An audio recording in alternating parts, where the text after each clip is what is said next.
Ian from Anthrax, and you're listening to BackstageAxxess.com, where the real show begins. Now we're in free. We take no shit, and we don't care for writing it. The time you hate what we write. And I'll steal your bottoms like I stole your... Yo! Hey, all you thrash metal fans, this is Chris with BackstageAxxess.com. We've got none other than Scott Ian of Anthrax here with us today with his brand new book, I'm the Man. Welcome, morning, Scott, and welcome to BackstageAxxess.com. How are you doing so far today? Good. How are you? Good, thanks. Now, we're here, of course, to talk about your new book, I'm the Man, that's just been released. So just give us a quick background how this project came about. Well, it just kind of came out of a few years of just writing down stories. A few years back, maybe 3 years ago or so, I started compiling just lots of stories and things from my life, basically so I wouldn't forget stuff. Whenever I'd be doing an interview or talking to friends or whatever, and a story would come up, I would make a note in my phone, and then at some point start kind of writing the story out, and out of that, I started doing these talking shows. I went to England and I did a tour. I basically tour around and play these shows and tell stories. And at that point, I figured well, I've got a lot of this workload done. I could probably do a book, because before that, when I would get offered to do a book, I would always pass because I just felt like I really couldn't commit to doing the work. So, but now I had all these stories together, and a narrative really seemed to be kind of coming together, and it just started to make sense in my brain, and that's when I put it out there to say, hey, I would be interested in doing a book at this point. Okay. Well, there are a lot of stories, very interesting, cool stories in the book. Going back to the early years, forming Anthrax and the very beginnings, you got a bunch of kids, you're hanging out in record shops, listening to, the latest metal that you can find. How do you go from that to forming the band and, hooking up with Johnny Z and getting things started? It's all in the book. How many spoilers do you want me to give? Obviously I tell the tale pretty thoroughly, in the book. I think that's one of the interesting things is that I was able to go back. I would look at old pictures of myself and just be like, who is that guy who, that picture of me from 1985, what did I think about when I woke up in the morning? And, I really kind of tried to dive in to the past and really kind of feel it. And so I really tell the tale very thoroughly in the book, step by step, right. not in a clinical way, definitely, in a storytelling kind of a way. But I really go into the details of all the trials and tribulations about trying to get a band off the ground when nobody gives a crap about what you're doing. Even once we did hook up with Johnny Z, nobody cared. Yeah. Johnny had our demos and Metallica's demos, and he would shop that stuff around the record labels in New York City, all the major labels, and dudes would just put their fingers in their ears and throw them out of their office, say nobody's ever going to care about this kind of music. And so he did it himself. He said, you know what, nobody's going to do this, I'm going to do it. And that's how he started Megaforce Records, and the rest is in my book. Well, there's a lot of things in the book that were interesting. One of the things that I thought was really cool was where you talk about the gig you were supposed to play on Long Island at North Stage Concert Theater, and you got bumped because Iron Maiden was doing a show that time. So what had to be going through your mind as you're in the photo pit, and you're throwing these flyers around, and when Bruce Dickinson picks one up, what were you thinking? Were you so freaked out? Yeah, of course. That's what we were hoping for, but we didn't actually think that, Bruce is actually going to, pick one of these up, or maybe he would just pick it up and crumple it up and throw it away or something. But, when we were in the photo pit, and, because somehow we were able, my brother and I were able to get, into the photo pit to watch the show. I don't even remember how we pulled that one off. And so we're in the photo pit, and between songs when the lights were down at some point, we just threw handfuls of these flyers up onto the stage, and the lights come up and there's paper fluttering down from the ceiling, and And they just went into the next song, and then it was like after that is when he picked one up, and he kind of looked at it, and he says, apparently there's some band called Anthrax playing here next week. Well, I guess that's why they threw all this garbage up on the stage, and but we couldn't have been more excited. Like, it was just amazing to us that he even said the name of the band. Sadly, it didn't help attendance. There was 38 people there next week, but it was really exciting. I can imagine. I know it had to be a struggle in the early days, just trying to get out there as much as you can and get some kind of recognition. And you do talk in the book, when Metallica first came to New York in the early 80s, and how you guys, you helped them out a lot because they didn't really have a place to stay. They were staying in, a rehearsal place, and food was pretty scarce sometimes. But one of the things you talk about was, when you found out that they fired Dave Mustaine. Did you really think it was a joke when the band told you that all happened, or did you believe them, or how did that? Well, at first, no, I didn't. I definitely didn't believe him because it was Cliff. It was Cliff who I came walking into the music building. It was like middle of the afternoon or something, and Cliff was standing outside having a smoke. And I was like, hey, what's up, dude? And hey, what's up? I'm like, what's going on? And he's like, oh, not much. We fired Dave. He's on a bus heading back to California. And I just looked at him, and he's just standing there, all serious, smoking a cigarette. And I just like, yeah, right, yeah, get out of here, And he goes, I'm totally serious, man. And Cliff was a consummate ball buster, so I didn't take him seriously. Like, that seemed pretty far-fetched to me. And he goes, go upstairs, ask Lars and James, they'll tell you. And I go upstairs, and I head over to their room, and there those guys are. And I'm like, Cliff just told me you guys fired Dave. And they're like, yeah, we did. He's not here. He's on his way back to California. And, I was like, holy crap. Like, I couldn't believe it. Well, what are you going to do? Like, you have shows coming up. We were playing shows together. And they're like, we already got a guy coming in. He's in a band called Exodus. Kirk, he's coming in. He's on the way, So, yeah, I totally didn't believe it at first. I thought Cliff was just busting my balls.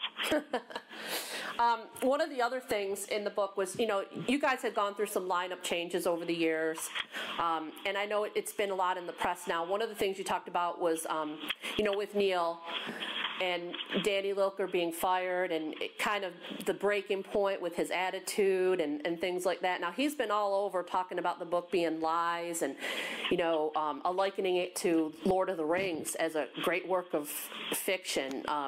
Did you think it was going to pull such a reaction out of Neil? Did you think he was going to be this upset? I never thought about it once. It's my book. Fair enough. And I look at it in the same way as Anthrax looks at writing songs. When Anthrax writes songs, we don't care what anyone has to say about anything, good or bad, outside of the five guys in the band. And that's the same way I look at my book. I don't care what anybody has to say, good or bad.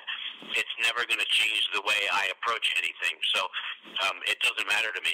Okay. I will take the compliment of comparing it to Lord of the Rings, though. It's one of my favorite books of all time. So yeah, I guess I'd have to thank him for that, I guess. Maybe it'll become the classic. There'll be a movie version out sometime. Yeah, exactly. Now, also in the book, you talk about a lot of your musical influences, the heroes you had growing up, but you do mention Kiss as being one of the first and foremost, and I know I'm a huge Kiss fan, and a lot of us here at Backstage Access are huge Kiss fans. And you talk about the first time you heard Rock and Roll All Night, saw them on TV, and your reaction to seeing them on TV wasn't very positive until they started to play. But then down the road, of course, you get to meet Gene and Paul. So what was it like the first time you got to meet them, and then, eventually getting to open for them on the Crazy Nights tour? It wasn't.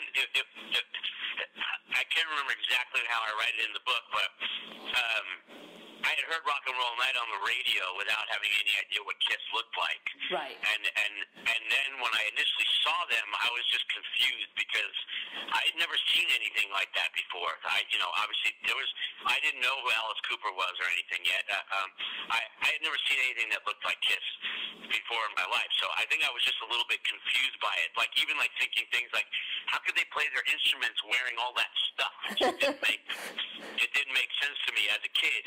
I didn't know how anything worked back then. As far as I knew, when I was listening to the radio in the car, that meant there was a band playing somewhere, and that's what I was listening to. Like, I didn't know how things worked, and so I saw Kiss, and then when they told me, oh, yeah, that's the band that does Rock and Roll All Night, and then you see them play, and I was like, oh, okay, it all made sense in my brain then. And I was a kid who grew up, I was a kid who, certainly at the time, my life revolved around music and horror movies and comic books, and, Kiss was all of that wrapped up in one fiery and bloody package. So, it was just so perfect for me. Okay.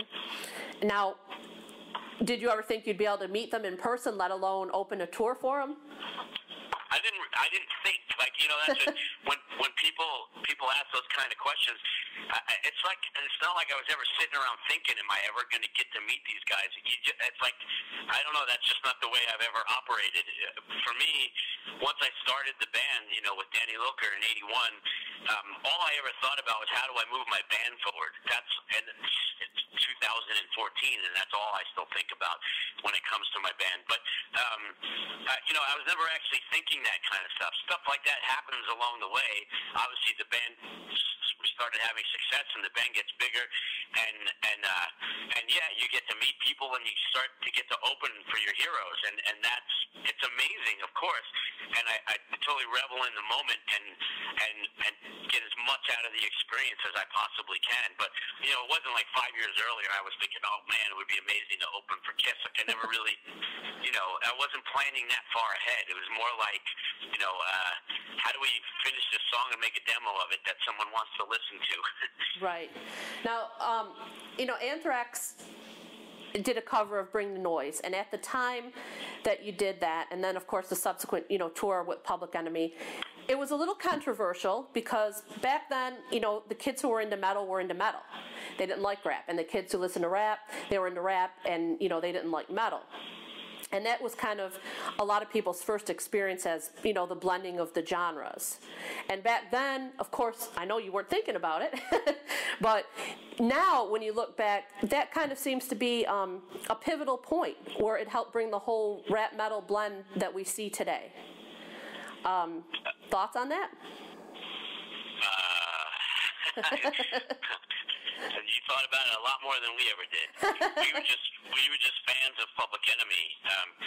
We did I'm the Man before that, and that kind of opened the door for ourselves to even be able to do that. Bring the Noise. We were fans, and I just always wanted to work with Chuck. I thought Chuck's voice with my guitar tone in my brain, it just made total sense to be able to do that somehow. And because we did I'm the Man, we felt like we can do Bring the Noise and do it right. And we did. Obviously, I think it's an amazing track, and we weren't really worried all too much, about what the reaction was going to be. If people dug it, they dug it. If they didn't, they didn't. I'm sure there probably were a lot of fans who were fans of I'm the Man because, in essence, in quote unquote, that's more of a metal song. We wrote it, and but Bring the Noise was a rap song that we wrote a metal track to, and I'm sure there were definitely a percentage. There was a percentage of our audience that probably sat that one out and said, it's not for us. We'll just wait for the next record. I'm sure that happened. But like I said, we were the type of band, especially after the success of I'm the Man, we really felt like we were never in a box. We never felt like we were trapped in this box of thrash metal where we could only do one thing. That really kind of opened our eyes to creative freedom and just being able to do things a little bit differently and not have to worry too much about the expectations of what people expect from us as a band. So I can't speak. What I was going to say is what came after Bring the Noise. I don't take any credit one way or the other. I've been told by guys in bands who came later, that said we loved Bring the Noise, and that was an influential thing. But I can't take credit for that genre of music, in the '90s that started after that. If anything, we might have like inched the door open, but for me, I would have to say it was Rage Against the Machine that, you know, they kicked it down. There would have been a Rage Against the Machine with or without us doing Bring the Noise. Right. Now, do you think after Bring the Noise, was it even problematic for the band as far as the business side of it went, because it was, you know, so successful, you know, did the record companies, did they want you to keep going in that direction instead of doing your own thing? You know, it's funny that you mentioned that, because there definitely was pressure from the record label at the time to do something else. You know, we signed Attack of the Killer Bees, which was the record that had Bring the Noise on it, was our last record for Island, and then we signed with Elektra. And, you know, it wasn't like they certainly weren't forcing the issue, because they couldn't. But they definitely, you know, there definitely was talk a lot of times about, well, what do you think about doing a follow-up to Bring the Noise? Because they kept telling us, oh, my God, if we would have had that song, we would have sold 5 million copies and blah, blah, blah. And I believe it, because Island didn't even want anything to do with it. They were like, how are we going to work this? We have to work with Def Jam, and we don't want to work with another label, and they own half the song, and blah, blah, blah. And, yeah, I don't need to get into that whole thing. But Elektra did, you know, they came to us a couple of times and said, what do you think about doing something else? Do you want to collaborate with someone else, or maybe just write a rap song? And at that point in time, we were like, no, we did it. Like, that's it. We're not a rap group. We don't have another idea for a rap song. You know, certainly if we did, we'd be forcing it. Like, I'm the Man was a complete, you know, just a goof.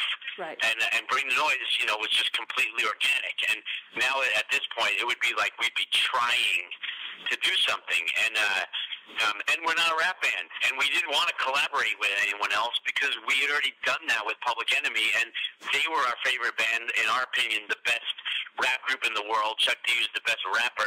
Anything we did would be less than that. So, you know, that was never, in our brains, was never going to happen. And I'm sure Elektra was probably disappointed at the time, you know, because they felt like if we gave them that, if we gave them, you know, another rap-type song, I'm sure they would have really went to bat for it. And that's not to say they didn't go to bat for Sound of White Noise, because they certainly did. But, you know, it did for a little while affect us, because there was a lot of success, and I think maybe people expected us to follow it up. But like I said, we're not a rap group. Right, right. Now, you talk in the book, you know, you had a lot of personal things not go well for you, and then you've had a lot of personal things go well for you throughout your life, of course, like anyone. But, you know, they always say that art reflects life, and it seems like, you know, when things were well personally, things were well with the band. And when they weren't, they weren't. But now it seems that, you know, you've got Joey back in the band after being away for so many years. You had the success with the Big Four shows and worship music. Everything's kind of full circle. What's next for the band and for Scott Ian? Yeah, it's definitely a case of, you know, it seems that way when things were awry in either business or personal. The other one seemed to be following. Although I have to say, there were times where my personal life was great and business was bad. So it doesn't always follow the rule, or vice versa. You know, business was great in the mid-'80s and I had no personal life. So it doesn't always kind of follow the path. But as far as what's next for the band, we're like the official, finally, last show of the Worship Music Cycle. It will be the Knotfest show on October 25th. We keep thinking the tour is over, and then there's like one more gig, which no one's complaining about, of course. But Knotfest will be, you know, the last show, because we don't have anything else scheduled. And then, you know, it'll be 100% focus on just finishing the writing and getting back in the studio. We've been writing for almost a year now, and we've got a bunch of material, and, you know, we just want to get it as tight can be, and we'll wake up one morning and realize it's time. You know, we're ready, and we can get in the studio and start making the new record. Okay. Do you ever think a Big Four tour will happen again, or is that just a one-time thing? You're asking the wrong band. You're not in control of that one, huh? Okay. No, definitely not. We have our Big Four hotline phone sits in the office, and, you know, we just wait for it to ring. Okay. Sounds good. Now, I know in the book you talk about being a Yankees fan. So, were you sad about the retirement of Derek Jeter? Was I sad? Yeah. Were you sad to see it, the end of that era? I don't think sad is the right word. I mean, the guy had an amazing career. I think he went out at the right time. He certainly could have hung around for a few more years probably, and still put up numbers, but obviously not numbers that he put up in his prime. So I think getting out when he got out was a great idea, and for me, in one way, I guess it's a bummer because for me, he's the last of the great Yankees. Like, he's the last holdover. He's the last throwback to the 90s, of that great team. And it's going to be a long time, I think, before the Yankees are even competitive again, and certainly winning a World Series. They've got a lot of years of rebuilding. They're basically in the start over phase now. I call it the Mattingly years because from 82 to 95, all those years Mattingly was playing, they never made it to the series, and I feel like that's kind of like where they are now. They're kind of in a rebuilding phase. Okay. Yeah, I think you're right on that, but we'll see, because the Yankees fans will never go away, whether they win or lose. No, that's true, obviously. Okay, well, we thank you for taking the time to talk with us today. It's an interesting book. I think, fans of the band as well as fans of music in general are going to want to give it a read. And we look forward to new music out from Anthrax and anything that's going to happen with tours after that. Awesome, thank you.